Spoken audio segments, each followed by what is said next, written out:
Heart beat scan ఒక్క second లోనే world class 640 slide CT scan ఇప్పుడు మీ విస్టా ఇమేజింగ్ బంజారా హిల్స్ లో. Welcome to I dream media.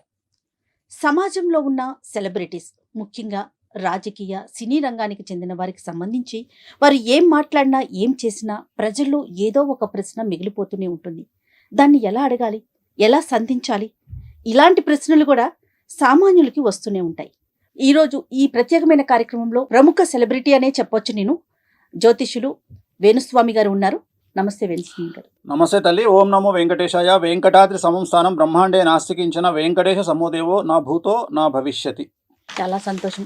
ఎప్పటి నుంచో నా కెరీర్లో ఒక్కసారి మీతో మాట్లాడాలి, మీతో ఇంటర్వ్యూ చేయాలని ఒక కోరిక ఉండిపోయిందండి. ఒకసారి ఈ రోజు నెరవేరింది. చాలా సంతోషంగా అనిపిస్తోంది పర్సనల్గా నాకు కూడా చాలా ఇంట్రెస్టింగ్గా ఉంది. ఫస్ట్ టైం ఇంటర్వ్యూలు చాలా చేసిన. మంత్రమైన తంత్రమైన ఒక గురువు అవసరం.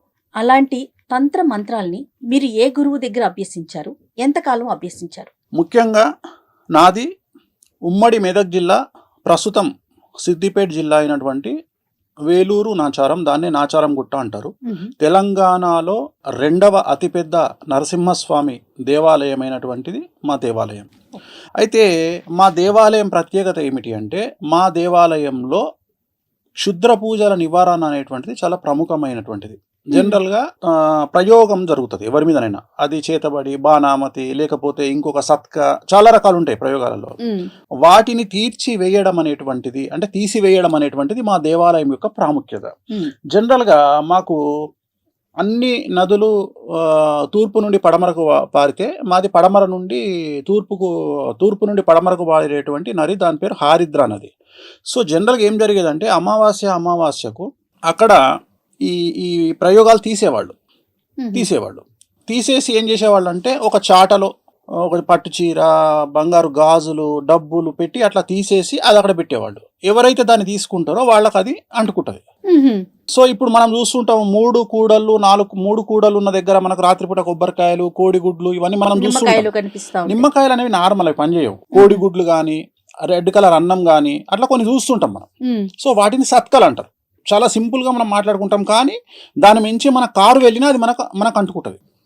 సో వీటి నివారణ అనేది మా దేవాలయం దగ్గర జరిగేది. అయితే నాకు అప్పుడు వయసు ఎంత, 8 నుండి 10, 12 సంవత్సరాలు.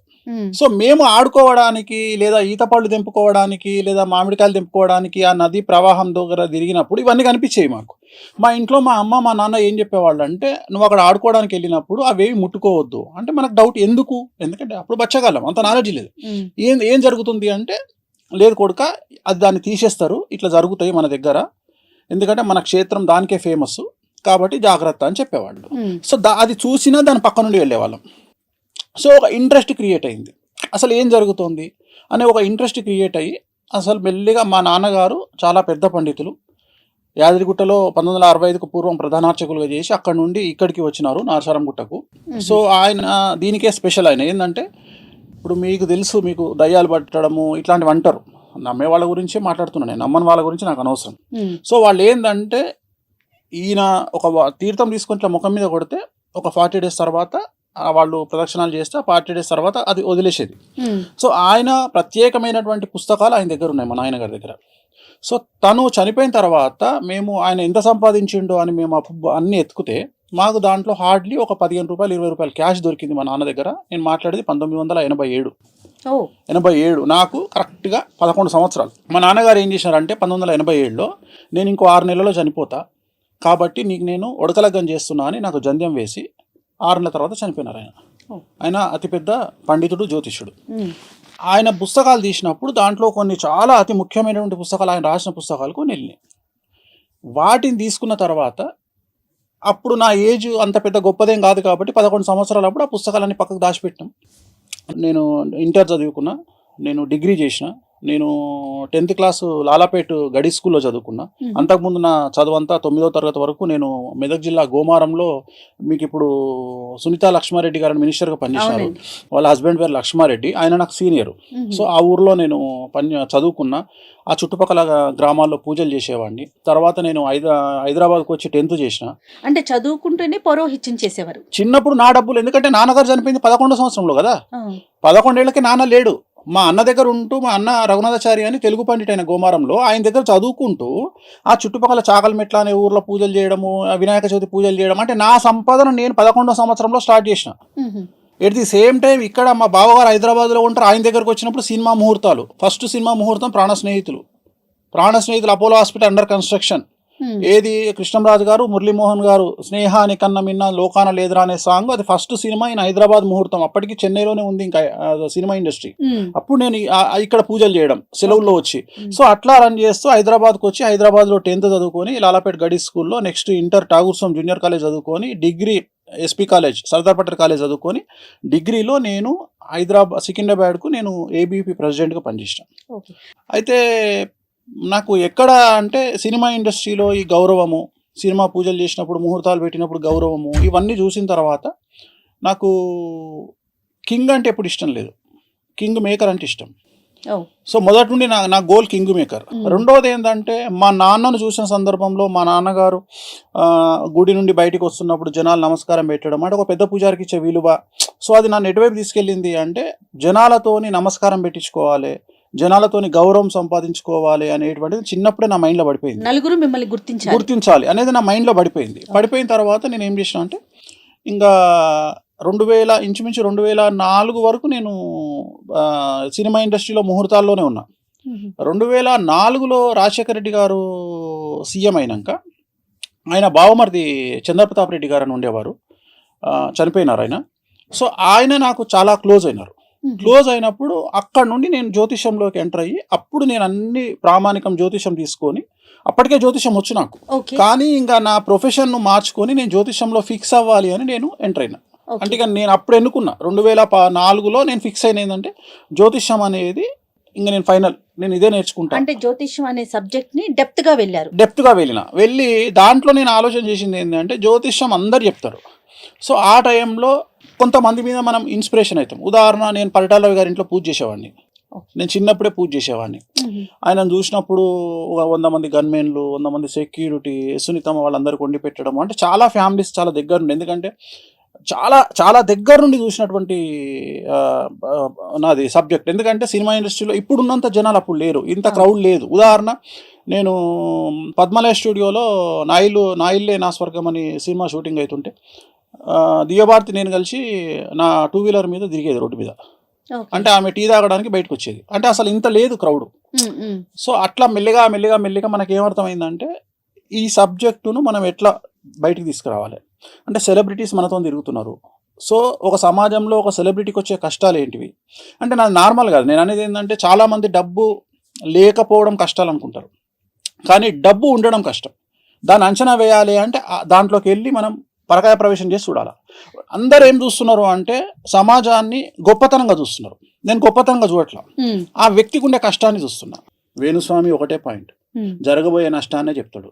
వేణుస్వామి మోటివేషనల్ స్పీకర్ కాదు. మంచి నాన్న సమాజంలో చాలామంది ఉన్నారు, పోండి చెప్తాడు, మీరు సీఎంలు అవుతారు. మీకు విషయం తెలుసా, నా దగ్గరకు ఒక అమ్మాయి వస్తుంది, జాతకం చెప్పండి గురువు గారు అంటారు. నేను హీరోయిన్, నీ జీవితంలో హీరోయిన్ కావు. డిసప్పాయింట్ చేయడం కాదు, ఇమ్మీడియట్గా మనం ఏం చెప్తున్నాం, ఒక బోటికి పెట్టుకోండి అంటే నీకు నేను ఆల్టర్నేటివ్ చూపిస్తున్నారు. ఆ అమ్మాయి ఏమంటుంది, నేను రష్మికను దొక్కేయాలి, నీకంత సీన్ లేదంట. ఇట్లనే మన ఇద్దరం ఎట్లయితే ఇంటర్వ్యూ చేస్తున్నామో అట్లనే ఒక ఇంటర్వ్యూ చేసినప్పుడు ఒక అతను, పేర్లొద్దు, అతను వచ్చిండు నా దగ్గరికి. వచ్చినప్పుడు ఇట్లనే నేను కార్లో పోతుంటా అంటే నా కారు ఎక్కువ అన్నాడు. ఎక్కడన్నా డ్రాప్ చేయాలి, నా కారు ఉంది ఆల్రెడీ, డ్రాప్ చేయాలి. 70 లక్షల కారు ఎక్కుదాం పా అన్నాడు. డేట్ ఆఫ్ బర్త్ చెప్పు అన్నా. ఎంబడే సంవత్సరం తర్వాత నీ బండి ఉండదు, నీ బండిలో పెట్రోల్ ఉండదు పో అన్న.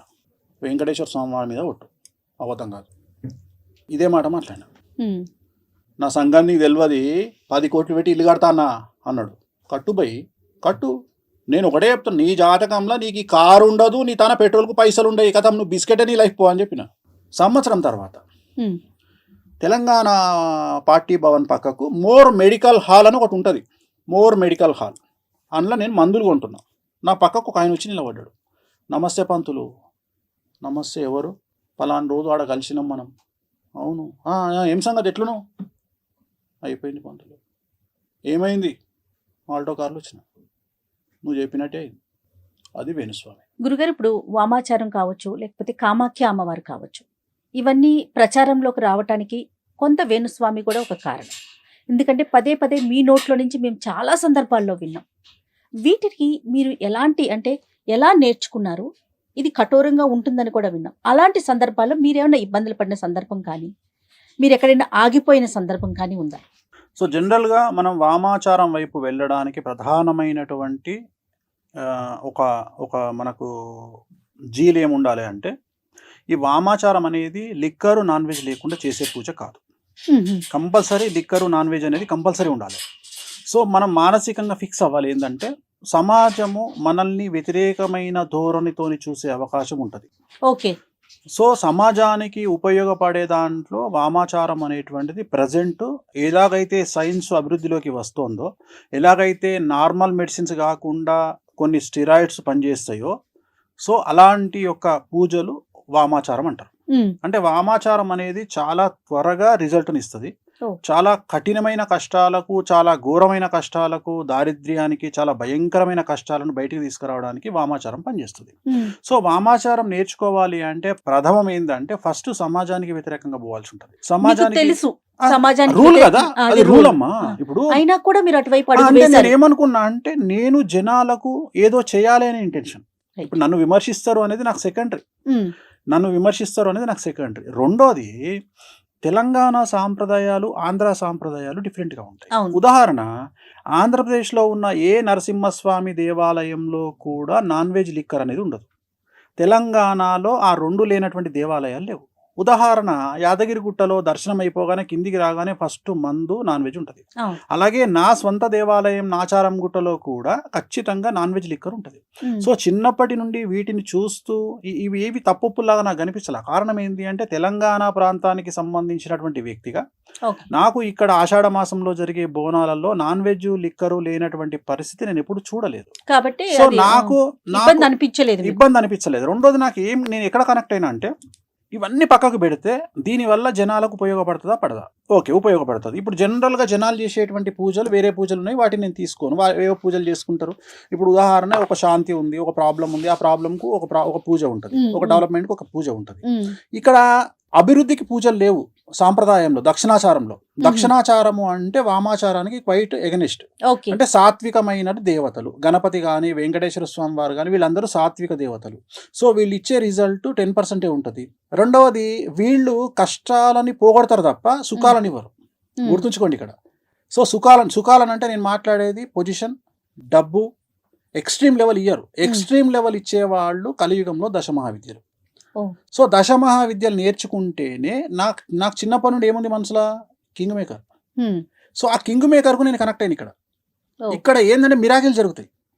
ఇక్కడ ఒక నార్మల్ పర్సన్ సూపర్ స్టార్ అవుతాడు, ఒక నార్మల్ పర్సన్ కోటీశ్వరుడు అవుతాడు. సో ఇవి నేర్చుకునే క్రమంలో ఎక్కడైనా ఇబ్బంది పడ్డారా మీరు? సో ఇవి ఫస్ట్ ఇక్కడ నా నిర్ణయము ఎందుకు వచ్చింది అనే చెప్తున్నా. అంటే నేను నిర్ణయించుకోవడానికి ఇది రీజన్. అరే మనం కింగ్ మేకర్ కాగలుగుతాము అనేటువంటి ఒక నిర్ణయము, ప్లస్ దాన్ని బేస్ చేసుకొని అవతలి వ్యక్తిని మనం ఏదంటే సక్సెస్ చేయగలుగుతాము అనేటువంటి ఒక నిర్ణయం ద్వారా నేను దశమహావిద్యలు నేర్చుకోవాలి అనేది నా డిసిషన్. ఈ డిసిషన్ అయినాక ఫస్ట్ కామాఖ్యకు పోయి, కామాఖ్యలో అక్కడ మనకు దీక్ష ఇచ్చేవాళ్ళు ఉంటారు.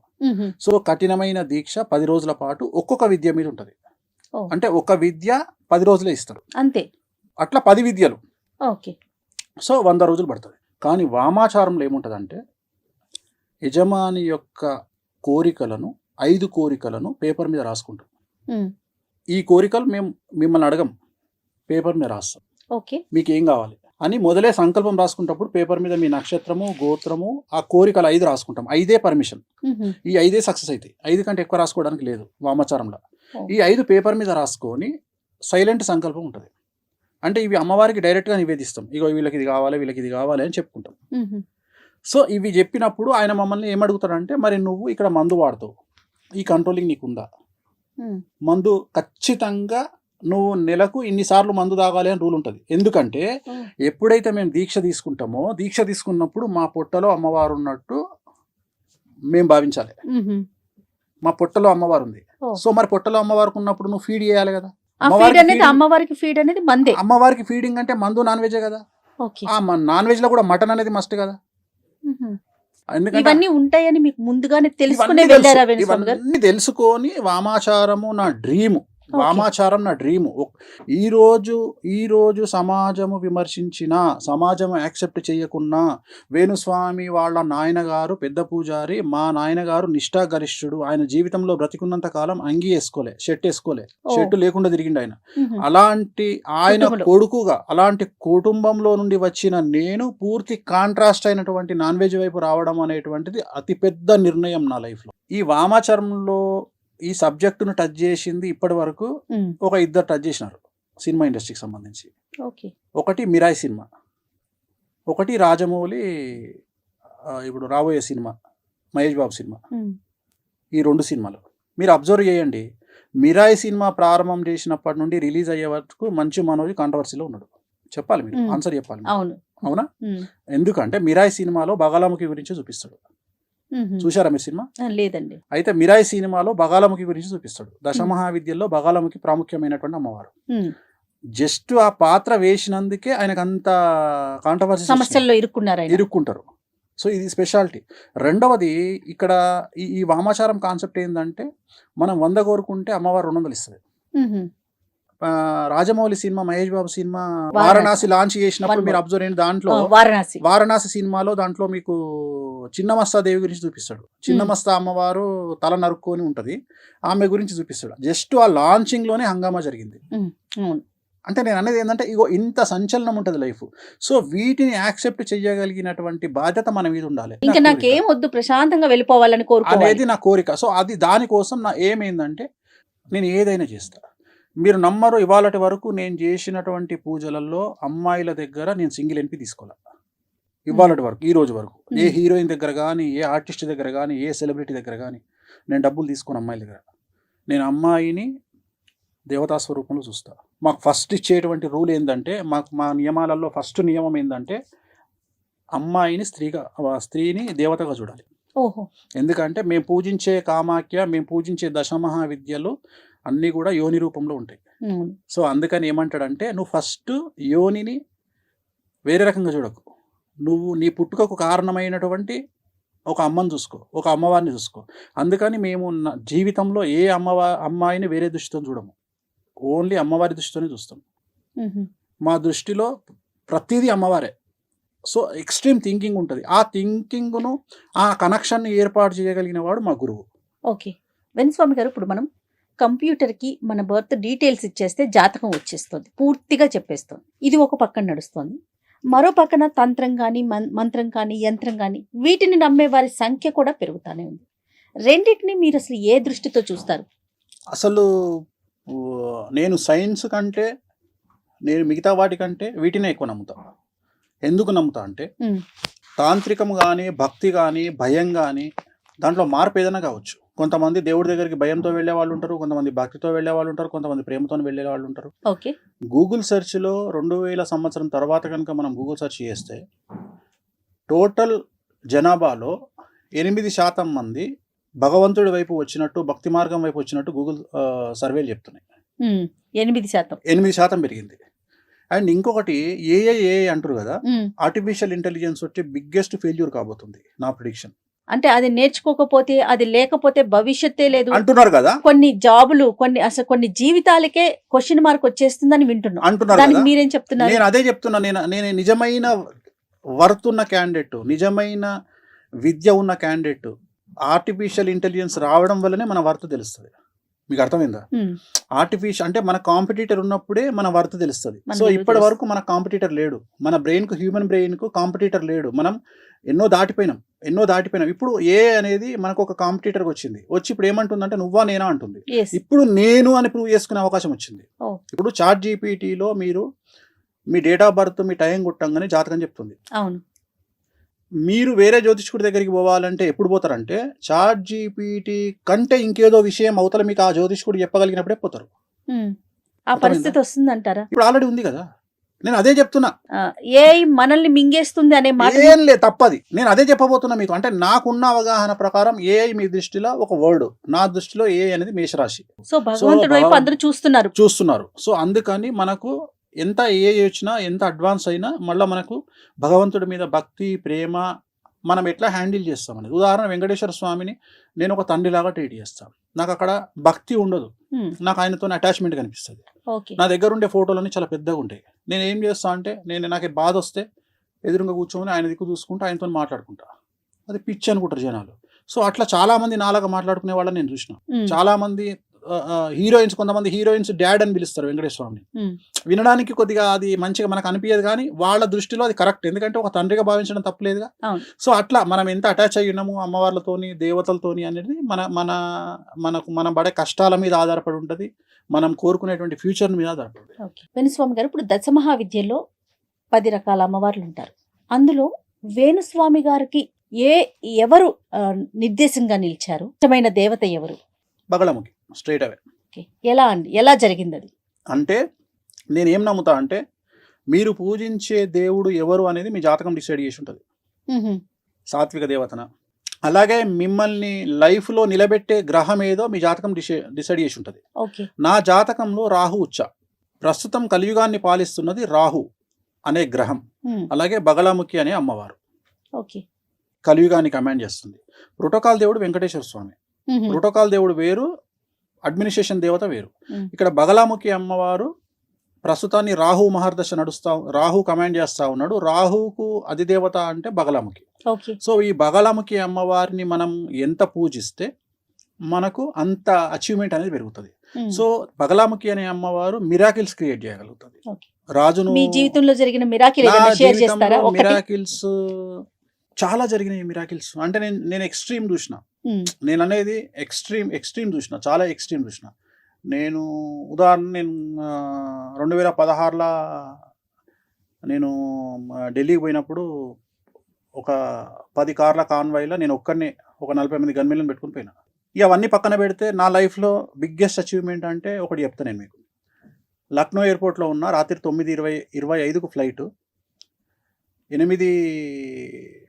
8:30 అవుతుంది అంటే అవతల ఎంత టైం ఉంది మీకు? ఇది 8:30 అంటే ఇది 40 నిమిషాలు, అది 25 నిమిషాలు, 55 నిమిషాలు టైం ఉంది. జనరల్గా మనము చెక్ ఇన్ లేకపోతే హ్యాండ్ బ్యాగ్ వేసుకొని పోయినా 40 నిమిషాల ముందు ఎయిర్పోర్ట్కి పోవాలి. నేను అప్పటికి డిప్యూటీ సీఎం ఇంట్లో ఉన్నా, శివపాల్ యాదవ్ ఇంట్లో. నేను అంటున్నా ఫ్లైట్ టైం అవుతుంది, 9:25కు ఫ్లైట్ వెళ్ళిపోతుంది అంటే బయట అంటుండే ఆయన. కూసో అంటాడు. నేను ఏంది సార్ ఫ్లైట్ పోతుంది? అరే నువ్వు ఎక్కకపోతే ఫ్లైట్ ఎక్కడికి పోతుంది, కూసో అన్నాడు. మీరు నమ్మరు, నేను 9:30కు ఎయిర్పోర్ట్ ఎంటర్ అయినా. 9:25 ఫ్లైట్ స్టార్ట్ అయ్యేటప్పటికి 9:50 అయింది. జనరల్గా 25 నిమిషాల ముందు గేట్ మూసేస్తారు. 9:25 ఫ్లైట్ 9:50కి స్టార్ట్ అయింది, 25 నిమిషాల తర్వాత కదిలింది ఫ్లైట్. సో నాకు తెలిసి ఇంతకంటే ఏముంటుంది ఇక లైఫ్లో. అంటే నేను అనేది మన కోసం ఫ్లైట్ ఆపడం అనేది ఇక అది ఎక్స్ట్రీమ్. ఇక లైఫ్లో ఇంత ఎక్స్ట్రీమ్ చూసారు కదా, ఇంత సాడ్ మూమెంట్ ఏదన్నా చూసారా?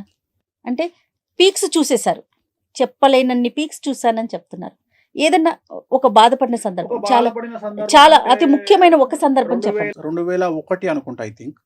నా దగ్గర డబ్బులు లేవు తినడానికి. డబ్బులు లేకపోతే నేను నా ఫ్రెండ్ ఉన్నాము. వాడు ఇప్పుడు అమెరికాలో, మళ్ళీ లండన్లో ఉన్నాడు. శ్యామ్ అని మెడికల్ ప్రాక్టీస్ డాక్టరు. సో నాతో ఉండే అప్పుడు ఇద్దరం ఒకటి రూమ్ ఉన్నాము. నా దగ్గర అప్పుడు ఐ థింక్ 20 రూపాయలు ఎంతనో ఉంటే 2 ప్లేట్ ఇడ్లీ తీసుకొచ్చుకున్నాం. 2 plate idli, extra chutney, extra sambar తెచ్చుకొని పొద్దున ఒక ఇడ్లీ, వాడో ఇడ్లీ, నేనో ఇడ్లీ, చట్నీ వేసుకొని తినాలి. మధ్యాహ్నానికి ఇంకో ఇడ్లీ ఉంటుంది. 2 ప్లేట్ ఇడ్లీ కదా, 4 ఇడ్లీలు, ఇంకో ప్లేట్ ఇడ్లీ వాడు నేను మధ్యాహ్నం తినాలి. తిన్నాక సాంబార్ మిగులుతుంది. రాత్రికి సాంబార్లో వాటర్ కలుపుకొని తాగేది. ఓన్లీ 1 డే, నా లైఫ్లో 1 డేనే ఉన్నట్లా. అలాంటి ఒక రోజు వచ్చింది మీకు కూడా? నాకు వచ్చింది. 2000 సంవత్సరంలో ఏలినాశంలో ఉన్నా. ఆ టైం కేతు మహర్దశ. అది కేతు మహర్దశ వెరీ డేంజరస్. కేతు మహర్దశ అంటే ఏంటంటే మనకు లెసన్ నేర్పించడానికి వచ్చి ఇవన్నీ గ్రహాలన్నీ చాలా మంది కష్టాలు కాదు. వేణుస్వామి గారు ఇప్పుడు అంత బాధని అనుభవించారు కదా, ఒక జ్యోతిష్యుడిగా, మహావిద్యలు నేర్చుకున్న ఒక వ్యక్తిగా ఇది వస్తుంది, దీనికి రెమెడీ, దీన్ని మనం తప్పించుకోవాలి, అలాంటి ప్రయత్నాలు ఎప్పుడు చేయరా? అన్ని ప్రయత్నాలు చేస్తా కాబట్టి నా తల మీద పడాల్సింది నా కాలు మీద పడుతుంది.